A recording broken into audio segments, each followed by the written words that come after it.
Hey everybody, it's Jason Blaha here. You guys know what time it is. Time to talk about current events in the online fitness community. And for those of you who like these type of videos, please remember to click like down below. I would like to keep the likes higher than the dislikes, and only you can make that happen.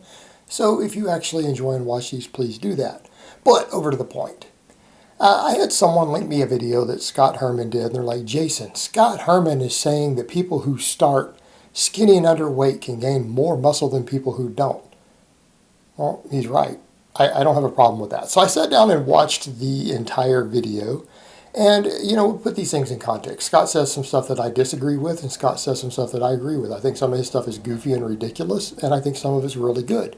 So, we have to put these things in context. In the context of this video, I don't feel like Scott said anything outrageous or really that's not supported by the evidence at any point in this video. It's pretty reasonable. The problem is that he compared two different sets of numbers.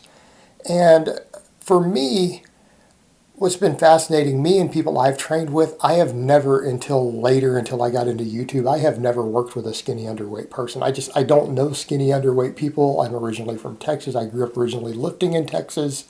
And we don't have, I don't know, it's just not really an issue here.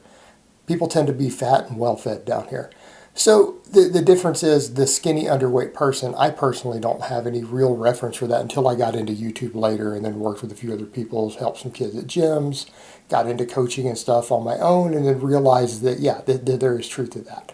Because they broke down some numbers, and this is something I used to disagree with Lyle and Alan on, and I've actually been friends with Alan for a long time, going way back. Alan and I were friends back in the day, before I even started my YouTube channel.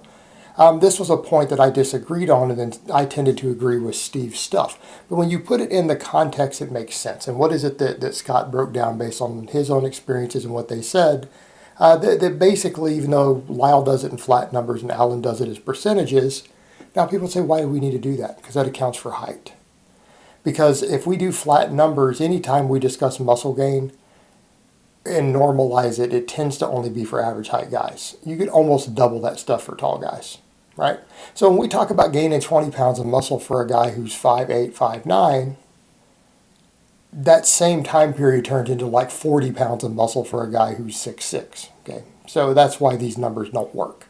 So when we say that there's ranges, it's because tall guys exist.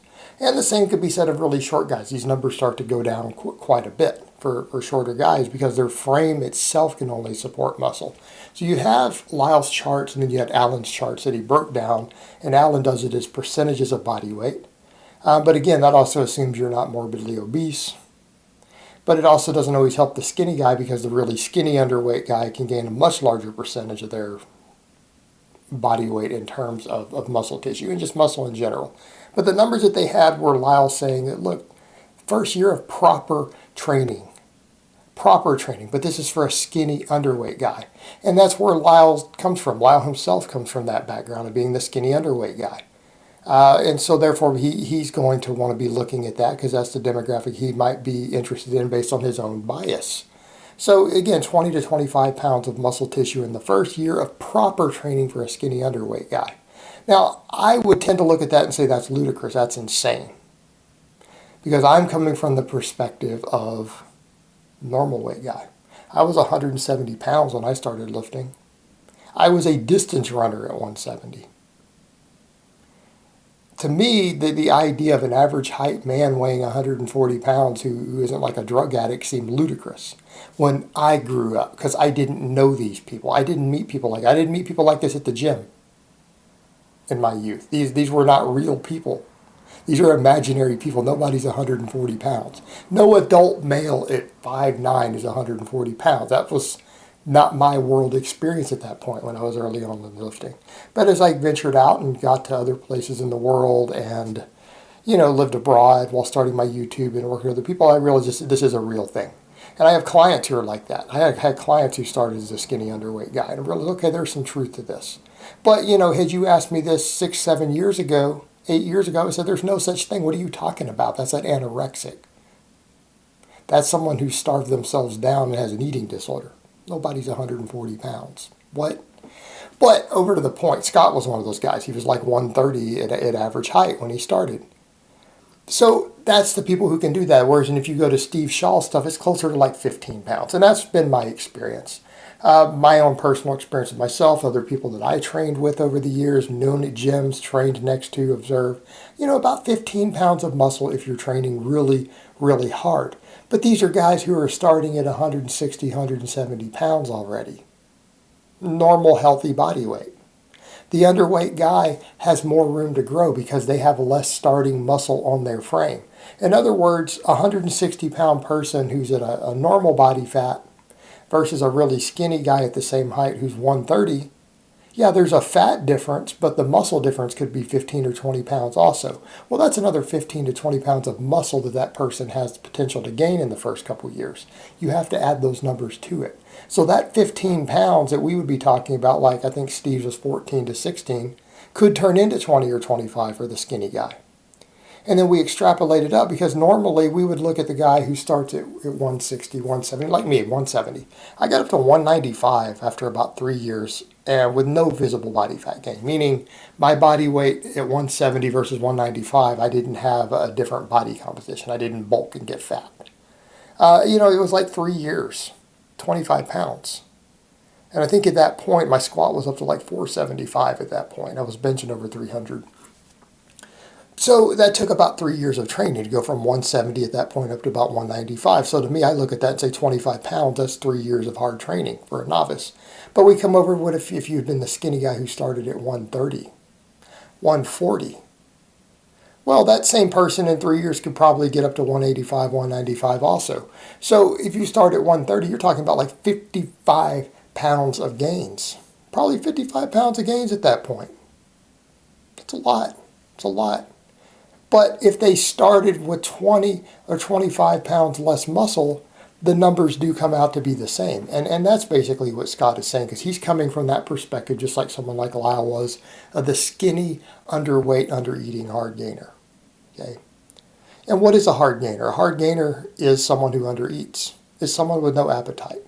It's a food issue. That is what I have always historically found the hard gainer to be. It's not a biological set of traits with their frame and they gain muscle slower. They just don't eat. And Scott admitted that had he eaten more, he probably would have gained even more. So when we look at these muscle potential, it really depends on where you start, doesn't it? And people would say, well, why does that matter? What do you mean a person who weighs more, they're going to have more muscle even if they're fatter? Yes, they're going to have more muscle even if they're fatter. Fat people have more muscle than skinny people. This is not even subject to debate. This is a known, verifiable medical fact. Someone who is put on 50 pounds of body fat, someone who is not a lifter, someone who just is a normal person who gains 50 pounds of body fat is going to have a hell of a lot more muscle than they did when they had the 50 pounds less fat. They're going to gain muscle. We know that bulking, even for non-lifters, puts muscle tissue on you because number one, the anabolic response of the food itself causes you to gain muscle. You're eating more protein, higher insulin response, higher circulating IGF-1, you gain muscle. Number two is you gain body weight. Just moving around is more resistance. Lighter people gain less muscle doing their day-to-day activities because their body weighs less. They're moving against less resistance day after day, and you need to factor that in. You factor that in.